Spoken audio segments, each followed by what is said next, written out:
Welcome, everybody, to the second episode of the Functional Firefighter Framework podcast. Nick, Tony. Thank you guys so far for tuning in. I'm not going to lie, I'm pretty surprised at the response that we've gotten so early in this process. So really quick, we're going to do some questions that were asked of us from those of you that did watch the first one or listen to the first one. How do you ask us questions for the information that is provided during those episodes? You can either text us or go ahead and respond on the YouTube video, leave a comment. We check those, ask questions, and then at the beginning of every episode, we'll answer the questions that are being asked. So the other question that was asked of us is, what does the logo mean? The F4. As you guys can see in the Maltese cross, there are 4 items in the Maltese cross. The top one is functional health. To the right, you have mental health. On the bottom, you have nutritional health. And on the left there, you have education with the hand holding the books. So with that, we're going to dive right into the topic for episode 2, which is recruitment. Yeah. Tony, recruitment, what to make you think of, and how do you feel that it can be improved in the fire service? Well, on it, and I'm sure you feel the same way about recruitment. Because recruitment to me is people are going to show an interest in me. They're going to send me letters. They're going to show up at my games. They're going to be coming to my house to meet my parents, right? Like, it's how you get recruited in college, right? Like, they invest a lot of time. A university is going to try to outshine other universities to get the talent that they want to play for them. So, like, you're essentially courting, 4 or 5 different institutions that you've narrowed down. You've got to make a pretty tough decision. And on that, when you say 4 or 5, it's now to the point where, because we're talking about athletics, the NCAA minimizes the amount of trips because the recruitment is so much, and the competition, same in the fire service right now, is everyone's reaching because we're all shorthanded. NCAA comes in and goes 5 trips.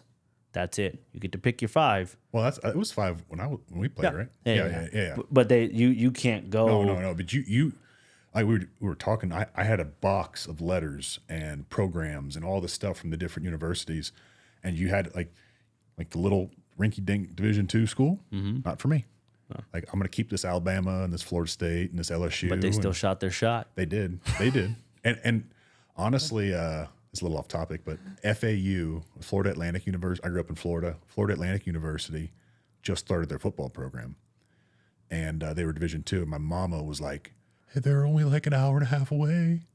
Why would you go to Missouri?" And I'm like, "Because the coaching staff was awesome and their facilities were fantastic." And she's like, "Yeah, but you could be an hour and a half from home." And I'm like, "Yeah, but this is like, I want to play football." Yeah. You know what I mean? Like, they're just, and they've had good success, but which as a kid, that's rare because you don't see the importance of those things when you're a kid. To me, they see 2 things: location, be close to family, and as odd as it might seem, uniforms and stuff. Yeah. They're like, "Oh my God, do you see their helmets?" Oh, and you're like, that's what's important to you? Yeah. So that type of correlation, how does that translate into the fire service? Well, you look at what we do for recruiting. Like, and it's not obviously us exclusively. Like, when we say us, we're talking about the fire service, like from Seattle to Miami. Most departments, now they're using social media. They'll stick out "Hey, we're hiring." Like, there's no going after talent, right? The recruitment is the share button. It is, and we're going to put out a real generic, you could find it on the internet, bulletin, and hopefully it catches your eye, right? Where and the military does this to a larger degree, right? Because the military is an entity that needs souls to, like, constantly fill the boots, right? So, like, and we're the same way. We need souls entering the fire service because we've got people leaving at a very high rate, and we're just accepting whatever we get. Where there might be a role for somebody with not an athletic background in the military. I'm not saying that the military is less athletic, but there could be like a logistics or a IT position. We don't have that in the fire service, right? Like, you're going to get on the job and you're going to have to be able to perform work. So, like, for us, we need to figure out how to go after an appropriate candidate with desirable backgrounds, and that could be there's a lot of desirable potential, but we have to be proactive with it. It's funny that you bring up the military because I was fortunate enough to go to the NFL Combine in the regional combine. Let's not go crazy. The regional combine in Southern California, and you come in, you register, you have to walk through all this stuff: height, weight, scale, jump, do all that stuff before you go out on the field and do drills. And they give you, I mean, those of you that have watched the combine, you see the players all have the numbers on their chest. And if you look, those shirt and shorts that you're mandated to wear have a military logo on them. And I keep my shirt because it's a great, I actually gave it to my dad. It's a great keepsake. But before we went out, they made sure the military came in as a recruitment tool, said, hey, we want 30 minutes. We'll pay for all of the athletes' clothing, but we're going to inform them, which is messed up, before they go out to perform. You guys probably aren't going to make it, but we have a home for you. So it's if the military is doing it, which they seem to have the recruitment game very active, and it's been like that for a while. And did you, on the recruitment side and outside of the military, in college, we know the statistics. I mean, it's very rare for someone to go into the professional level. Did you have a career day provided to you or anything your senior year? They do it now. I know that because I worked, I was a firefighter in Missouri before I am here, right, or I was here. And I would go and talk to college athletes for, like, they have several career days. They had a program at the University of Missouri called Life After Sports where you could go and do like a formal dinner and they have like an interview question kind of a thing. And they didn't have that for us. I think for us, we had two groups come and talk to us or put up stuff, and it was the U.S. bobsled team because they wanted large people to be able to push a sled down a hill. Did you try it? That's one of my regrets in life is that I never made my way out to Park City to try out for the bobsled team. And that's something I'm being serious. Like, you can ask my wife, like, I kicked myself for not. It sounds like fun. It does. And then the other one was NASCAR. NASCAR would recruit college athletes to work with their pit crews because they figured we could get a group of individuals who could physically handle the whatever tool or implement we gave them. We could teach them repetitive skill and they could perform in a very intense and adverse environment. So like NASCAR pit crews would come and try to recruit college athletes quite a bit. But other than that, like boosters would kind of let people know that they had jobs, kind of a deal. But like, so, and the interesting part to me is it for the most part, it seems like the majority of community colleges are right around a 4-year university because the 4-year universities, for the most part, don't provide an EMT certification. Nope. But if you were to get in early to inform these athletes, all of them across the board, their freshman year, sophomore year, hey, look, instead of taking history of music, which I enjoyed that class, by the way. I did too. I learned a lot. It was amazing. It was cool to do a jam for an hour a day. The Beatles stole half their music, but we're not going to talk about that. Why not go and say, hey, you know what? You guys have to be able to, after this, consider this now so that you aren't taking those classes and this can be your elective. So actually one of the cool things that we found out was if you want to take a class and you're on scholarship and the university doesn't offer it, and you can take it at a community college, they have to pay for it. So if you had did you have like problems courses or independent study classes where your advisor would give you a topic to little 1 credit, do whatever? So I had the record at the University of Missouri for independent study classes, and I believe that they created a rule because of me that you couldn't. Anyway, you can have your advisor say, hey, take this next semester, go get your EMT. That's 3 college credits we'll give you for an elective. Yeah. And you leave with a certification. So if we were to go to college campus and be like, hey, I'd like to recruit your athletes, like you said, like there's always a community college that's offering an EMT program and an independent even if it's a private institution and not a community college, as long as you were able to produce an EMT basic card, your university would pay for it and you would have a certification and you get elective credit for it. Yeah. So like looking at from a college standpoint, like how do we get these, if we're going after athletes, how do we get them ready to enter the fire service, everybody's got a semester where they're not in their sport. Yeah. You know what I mean? Whether it's summer, spring, fall, whatever, you have enough time to you're knock not, out an You're EMT. not in the sport, but yet you're mandated to be there. You're mandated. No, you're still there. You're Yeah. they own you for 5 years, right? But like other than that, like you could have them. You could knock out an EMT basic and then have an actual piece of paper that gets you paid as a profession, because they don't have enough EMTs in the country either, right? So like you could leave with a communications degree and scour the earth for a job, or you could leave with an EMT basic and go get a job at a hospital, an ambulance, medical clinic, whatever you're doing. So. And on that, just for our listeners, and I know we've discussed this, I think when people that hear, oh, fireman, athlete, you immediately go to physical capability. Oh yeah. Where for me, I think the narrative behind that needs to change, because the things that are important are the intangible things, the habits, those things where they correlate so well that if I were to go to speak to any college athlete and I were to explain to them the day in the life of a recruit in the academy and say, hey, you're going to wake up at 4:50, 4:30.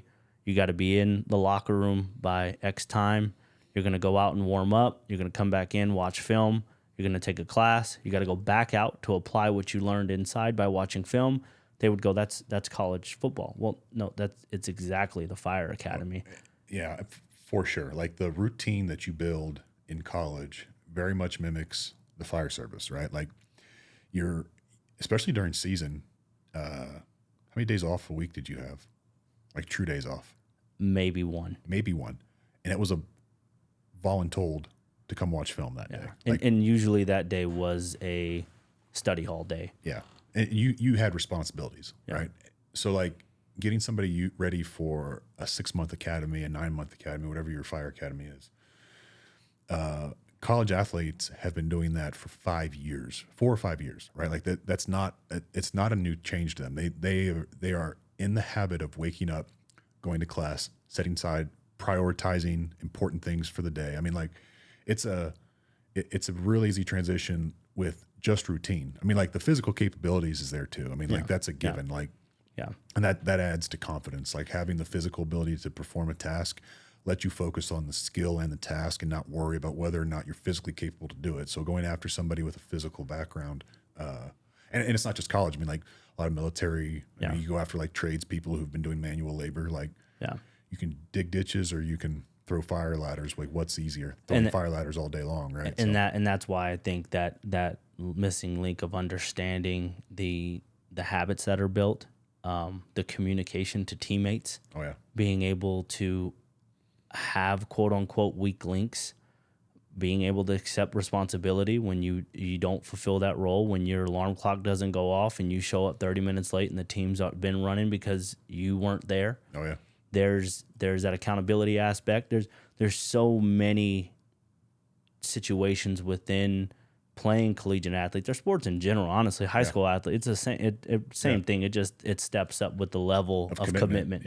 So that part, I think is a key thing to hone in on when we talk about recruitment and being able to develop someone, or we can go get those individuals that aren't really caring. They don't care about being yelled at. They've accepted responsibility. They actually look forward to criticism because they know that's what makes you better, right? Like that's on Sundays when you went and watched film after your games.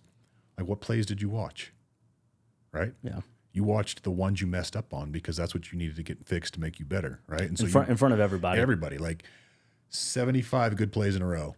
And then one play you have a very unathletic moment and you look ridiculous and you watch that 5 or 6 times, right? And it's humbling, but you know what else you see there that's neat is it happens to everybody, right? Nobody makes it through the season. Like I think once I made the big hit reel once, right? Big offensive line. It's usually special teams players that run down the field for 80 yards and then like earhole somebody, get the big hit plays, right? Like offensive linemen don't usually get it. So I made a good play for everybody to see once. The rest of the time I was on the big screen in front of everybody, it was watching my mistakes. But what that teaches you is that one, Like, this is what I need to fix to make myself better. And two, it happens to everybody. Like, even the quarterback, even our leader would come in with a 30% grade. They'd write our grades on the board too. So you come in and you see the starters, Yeah. and it would have a grade. It would have like a percentage for everything, every aspect, and then the grade. So you'd come in and you'd be like, oh, I can live with an 85. And some days you walk in like a 67. And then the quarterback would be like 30. You're like, Brad, where were you Saturday? You know? Yeah. And what's when I hear you say that, the first thing that comes to mind is the coach, at least all my coaches did, and I'm sure yours did. They always give you the opportunity to respond. They put the little red dot on the screen, they circle it, they'll inform you what they taught you the week before, and they go, what were you thinking? And they'll wait. Yeah. And you're same thing. When we've taught academies, and you're like, everybody is doing last name, comma, first initial.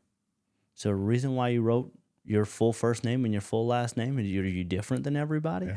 And we know that's just a mind game. Oh, yeah. Just to see how you react to that. For sure. So athletes have been in those shoes before where it fits. I mean, or you give an order in an academy, like, hey, I need you to do this. And they respond back, okay, I'll do that. And they don't do that. And then you say, hey, why didn't you do that? And like, I'm sorry, I'll fix it right now. Or they break down, they don't say a word. And you're like, this person's never been yelled at before, right? Yeah. This person doesn't know how to take criticism because athletes and like athletes aren't exclusive either. It's like I think military. Mm-hmm. I mean, like that's a real deal. Like you go into any kind of basic training. That's you're removed from your comfort zone, which is home and your family, and you're placed with a bunch of strangers in an environment where you're taught a new skill and you have a lot of demands placed on you at all times, right? And the only thing that's acceptable is perfection, right? Like it's a hard environment to be in. And that's kind of like a fire academy. That's kind of like two-a-days, right? I mean, there's all these correlations that build resiliency, grit, mental toughness, that build a physical work capacity that makes you capable to do this job. So I think background-wise, that's what we need to start going after and looking for. Yeah, for sure. So with that, let's bring on our first guest of the podcast, James. This is James Michael Johnson, everybody. He played with me up at the University of Nevada, went on and had a successful career in the NFL and is now a professional firefighter. James, how are you? Good, man. How you guys doing? Good. Go ahead and tell us a little bit about yourself, James. So, I'm from Fairfield, California. Like you said, I went to University of Reno. We went there together. I played middle linebacker. I was a fourth-round draft pick in 2012 to the Cleveland Browns. Played there for a year. Went to Kansas City after that for 2 years. Ended up with Miami in 2016. Married, living in Sacramento. Got 2 boys, ages 8 and 2. So, my spare time, that's all I do is really. My oldest son's big into sports right now, so I'm coaching him. I'm taking him to wherever he's interested in, whatever he's doing. So that's primarily me in a nutshell. Cool. So what led you into the fire service once you were done with your NFL career? Good question. So when I got done, I was about 27. When I finished 27. So I had a lot of energy left. I had a lot of passion for still playing football, for still being active, still doing something physically demanding. So I had an older cousin that works in the same department I work at, who also played in the league for a couple of years. So he had a lot of good things to say about his department and how they work and how my skill set can directly come in and help them out. Everything I've done in my past kind of lined up with what they do. So I started looking into that, just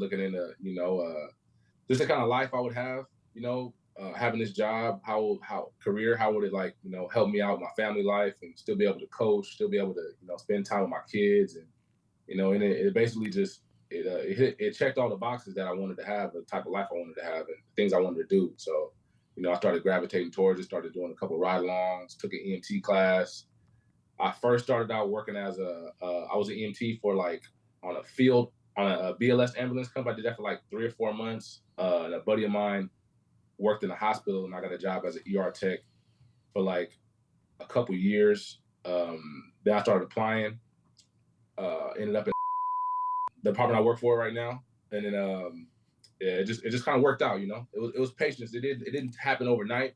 I had to be persistent with it, but I had goals written down on stuff I wanted to do. So once I figured out the process of getting hired, they was able to come back to back to back. It just took me a little while to kind of figure that out, especially with California. It's a little different. So you gotta check all your boxes, make sure all your documents are in order when interviewing and everything. So For sure. Yeah. James, do you feel that like routine that you developed with your past experience with collegiate and professional athletes has led you to success, not only in a fire academy, but with your fire service career? Yeah, no doubt, man. I always lean on my past experience of from playing football. It's something I'm comfortable in. I'm comfortable with, having a demanding day. You know what I mean? From roll call to different things happening to being thrown off course by some event that you didn't think was going to happen, and you still got to go back to the station and finish your housework and do whatever else you got to do. You know what I mean? Cook. It's just something that like I'm used to. It didn't feel abnormal when I first started it.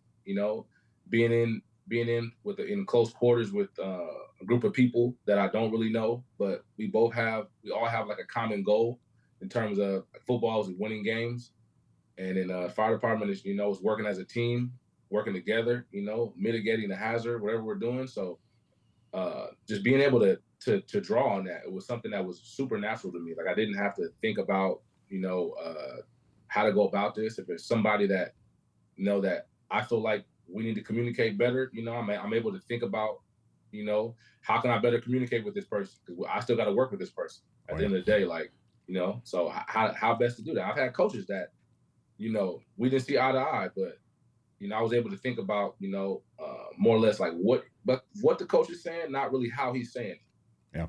Yeah. That I learned that from an early age, because I had coaches that were, yell at you, talk to you all crazy. Nick knows we had coaches that dog cusses. So, I learned that just don't think about how he's saying it. Think about what he's saying, and then take that how you want it. Yeah, for sure. For sure. That actually segues perfectly right into the next question, because it was being such at a high level and a high performer.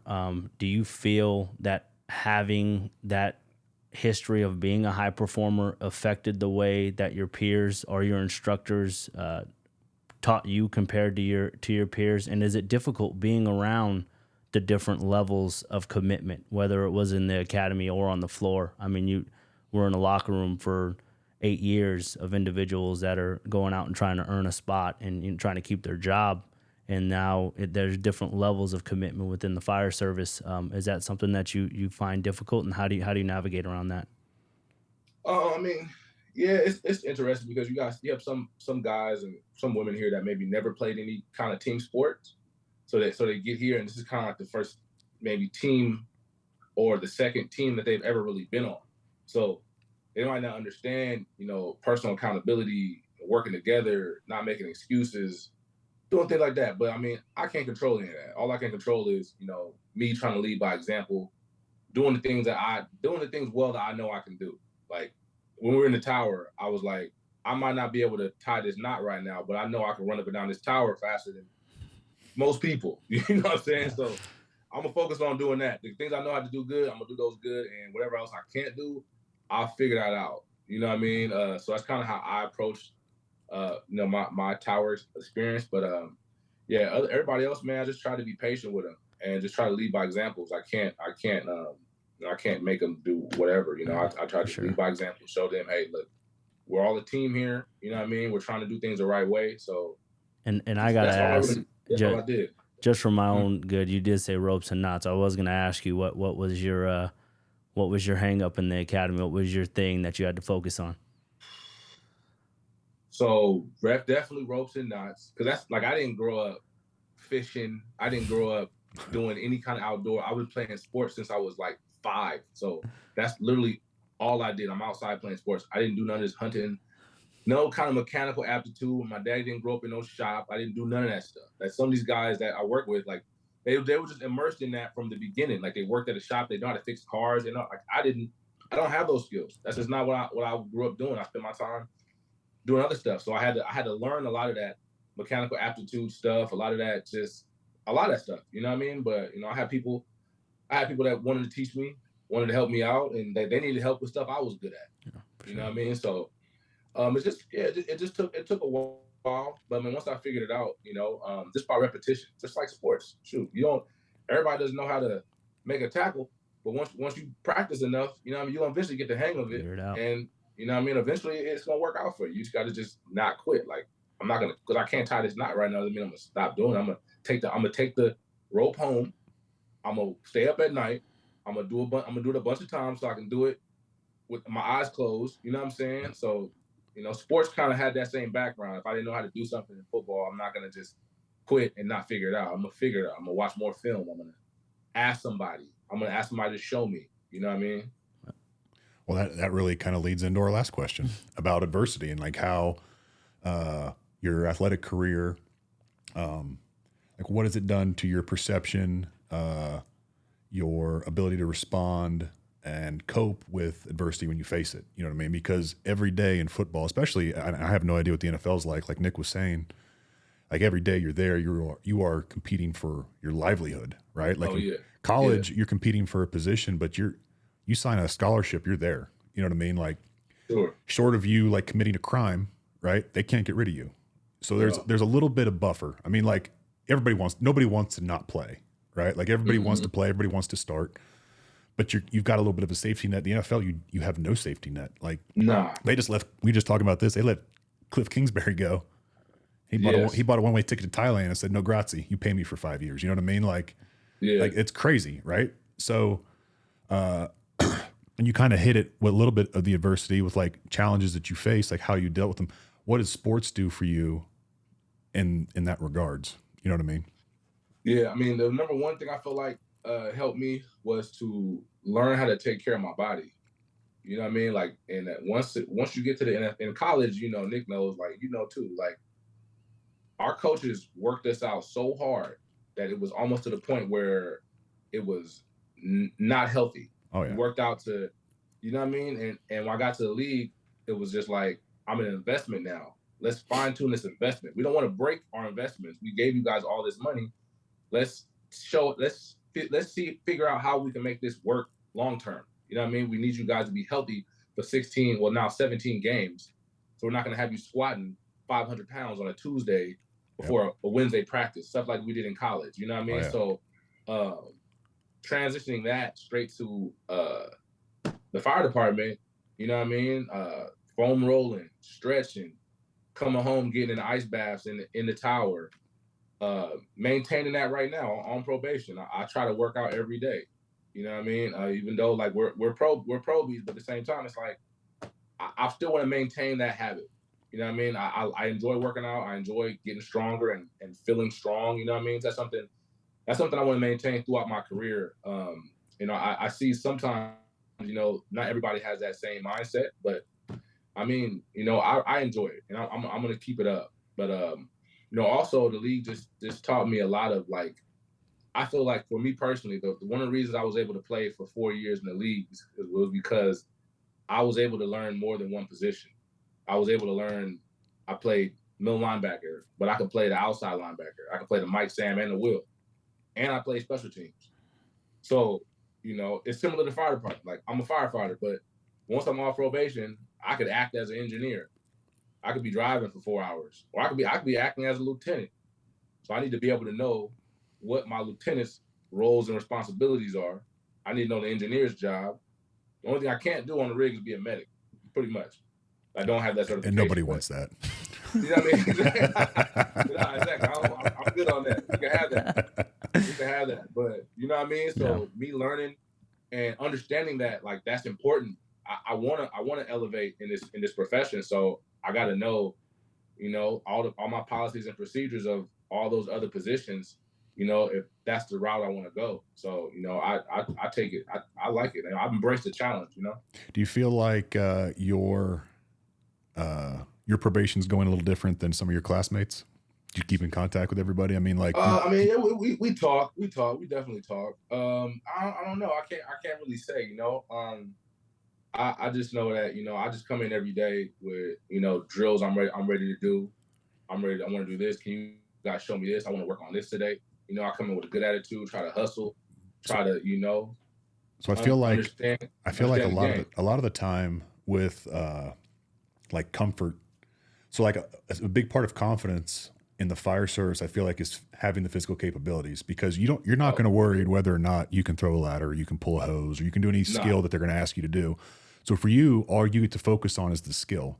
Where I'm sure you had yeah, some classmates that are going to struggle throwing ladders and pulling hose and catching hydrants and pulling the yeah, fan out of the back of the rig, or whatever you're doing, right? Like yeah, that's having an athletic background and a physical capability skill set eliminates that part, and that causes some anxiety, right? Like, I don't know if I'm going to physically be able to do this. That's gone for mm-hmm, you. So you get to focus on the actual skill and not worry about mm-hmm, whether or not physically it's going to be a problem. So that's where I wonder, like, is there a huge discrepancy with like probations? Because part of probation for some of your less physical classmates might be like their captains are like, well, we're gonna have to figure out how to get this person stronger. You know what I mean? We're gonna have to figure out how to build this person's work capacity, because mm-hmm, they're fizzing out on a simple evolution. yeah, You know what I mean? yeah, Where yeah, so I yeah, mean, like, I feel like having an athletic background, I mean, like, makes life easy, but especially yeah, this job, you get to focus on the intricacies of the skill and not worry about the physical aspect of it, because you're going to be able to do it. yeah. That's the big thing, a big takeaway, I think, with athletics. Yeah, that and what I feel like helped me a lot was like I played middle linebacker. I was a captain of our defense in college. I played middle linebacker in the NFL, so I know how to communicate. Like I know how the coach giving me plays. I need to let everybody know the play. I'm comfortable talking in front of people. Yeah. I'm comfortable talking to people. Some people have just never had that been in an environment where they need to convey a point to seven other people and get them to understand that you understand what's going on. And we You know what talked I about mean? this earlier, and it's like, I think football is such a great sport transition wise into the fire service, because you played in a chaotic environment Okay. all the Yeah. time, and you're having to like you said, communicate. Like, I was a left tackle, so I had to get to the line, identify the safety, see where the backers were, knew what the down and distance was, know kind of what the blitz percentage was on third and Yeah. long for the team I was Yeah. playing, communicate with 5 other offensive linemen, and then talk to the quarterback. You know what I mean? You've got 4 seconds to do that. So you learn how to Mm-hmm. communicate with people, and in such a crazy environment. And that's a huge, communication is a huge thing. And all we do on scenes, there's never a scene that's not chaos, right? There's never a scene Sure. Yeah. that's not adverse, right? And I think Yeah. football specifically, because like, who is I mean, the NFL is a different ball game, but like, who is Nevada's biggest rival besides UNLV? You said middle linebacker? No, No, who is our biggest Nevada's rival. I mean, Nevada's UNLV was really our own, but UNLV, Boise State. Boise State, So going which to was a hectic saying going to stadium. Boise, right? Because I'm sure going Yeah, to UNLV exactly. wasn't It that was tough crazy, playing but there. going to, it was tough, right? Like, it's hard to hear yourself think with the Yeah. crowd, like, on when the offense is rolling for you all on defense. Like, I'm sure it's hard to hear yourself think. Like, it was on third and long and playing at Texas or OU or Texas A&M. Like, I couldn't hear the quarterback. I had like Nah, Brad, can you say that again? Like, can't. I have no idea what you're Yeah. saying, right? Yeah. And That idea. I've had this idea for a while of trying to make some sort of commercial or advertise or recruitment video of drawing the correlation, and especially a captain on a roof oh, that's trying to literally the chaos that's going on. He's trying to listen, watching, giving hand signals, making sure nobody falls in any type of hole while you got two ICs trying to communicate what's going on. Are we changing our position? Are we in the right location? And Yeah. the correlation is pretty amazing. But James, thank you for doing this. I appreciate your time, man. We really grateful for you Absolutely, coming man. on Thank with us. Is there anything? Lastly, we got a couple minutes. Is there anything you would like to share? A message you would like to share or add to anyone that is possibly watching this, considering coming into the fire service from athletics, whether it be college or professional? Now I say just do it. A lot of times I feel like me myself, like growing up, I didn't really know any firefighters, so I didn't know exactly what they did or what their job entailed. I didn't know, So once I got older and I saw it, I'm like, oh man, this is like just like sports. This basically is a sport.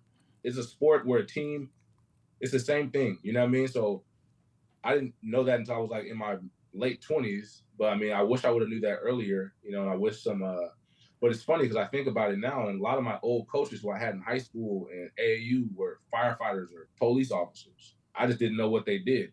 So I got new as a kid, you don't really know what your coaches do as their job. You don't really even really care. But, I was surrounded by firefighters then. Some of my friends' parents were firefighters. I just, you never think about it. But now I'm older. I'm like, oh man, that makes total sense. That's why that guy was always at practice.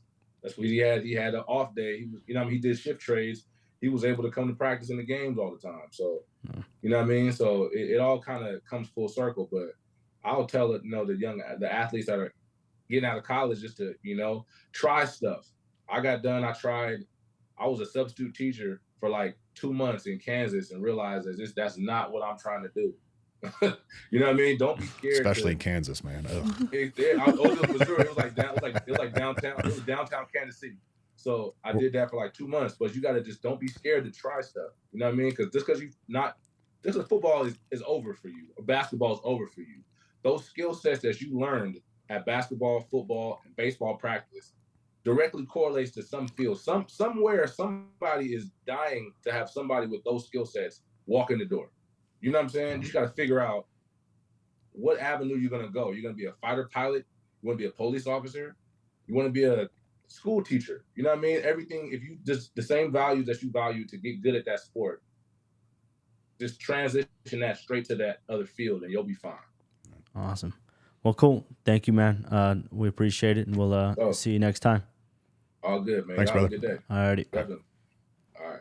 Okay, and that kind of concludes our episode on recruitment, specifically diving in. Thanks again to James, speaking about college athletics and professional sports. Now we have our clip of the week.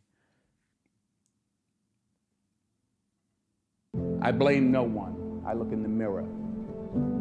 On the other side of it, what an opportunity we have, because tomorrow's the first day of the rest of our lives.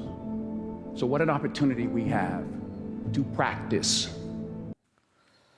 I'm going to go first this time because last time you blew me out of the water. So, because it's a simple thought for me. I had an experience in my first fire academy before I had lateraled over.